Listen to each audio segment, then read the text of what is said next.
সুবর্ণচরে প্রধানমন্ত্রীর নির্দেশনা বাস্তবায়ন করতে গিয়ে উপজেলা ভূমি অফিসের অমানবিকতায় ক্ষুব্ধ স্থানীয় যুব সমাজ। উৎসাহ পেল ভূমিদস্যুরা। বিস্তারিত দেখুন আজিজুর রহমানের পাঠানো ভিডিও ও প্রতিবেদনে। বঙ্গবন্ধু কন্যা প্রধানমন্ত্রী শেখ হাসিনার ঘোষণা, কোনো জমি অনাবাদি রাখা যাবে না।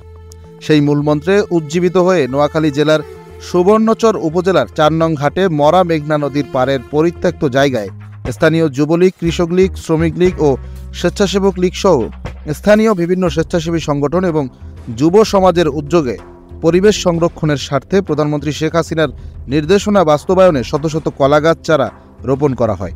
ওদিকে একই জায়গায় অন্য পাশে স্থানীয় কিছু সুযোগ সন্ধানী প্রভাবশালী ভূমি দখলকারী মহলও সরকারি ভূমি দখলের উদ্দেশ্যে এবড়োথেবড়োভাবে গাছ রোপণ করে। কিন্তু অতি সম্প্রতি সুবর্ণচর উপজেলা ভূমি অফিসের তহসিলদার জয়নাল হোসেন যুব সংগঠনগুলোর স্বেচ্ছা উদ্যোগে রোপণকৃত শত শত কলাগাছ কেটে উজাড় করে ফেলেছে। কিন্তু অন্য পাশে প্রভাবশালী মহলের রোপণ করা গাছগুলো ঠিকই রয়ে গেছে। এতে তীব্র ক্ষোভ ও নিন্দার ঝড় উঠেছে গোটা এলাকায়। এটিকে অনেকেই ভূমি দখলকারীদেরকে উপজেলা ভূমি অফিসের তরফ থেকে উৎসাহ হিসেবেই দেখছেন। তহসিলদার জয়নালের এমন অমানবিক কাজে হতাশ স্থানীয় যুব সমাজ। তারা ঊর্ধ্বতন প্রশাসনের দৃষ্টি আকর্ষণ করেছেন এ ব্যাপারে। এবং গোয়া থেকে উঠে ফেলছে এবং আমরা যুব সমাজের একটা উদ্যোগে যেটা নিয়েছি, উনি আমাদের কথাও শুনেন নাই।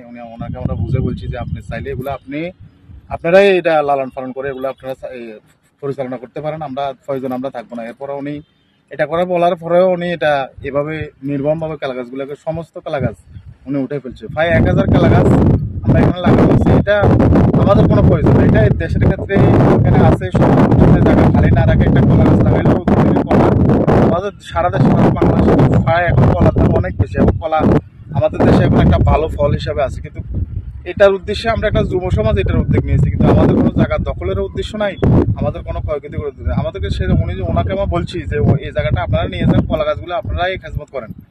মানে সরকারের পক্ষ থেকে যদি কলা গাছগুলো যদি পরিচালনা করে তারপরে আমাদের কোনো দুঃখ নাই, কিন্তু এভাবে আমাদের কলা গাছগুলোকে ধ্বংস করার এটার কারণটা কি আমরা একটু আপনাদের মাধ্যমে জানতে চাই। এবং ওদিকে অভিযুক্ত তহসিলদার জয়নালের দাবি, তিনি সুবর্ণচর উপজেলা ভূমি কমিশনারের নির্দেশেই শত শত গাছ কেটে উজাড় করেছেন।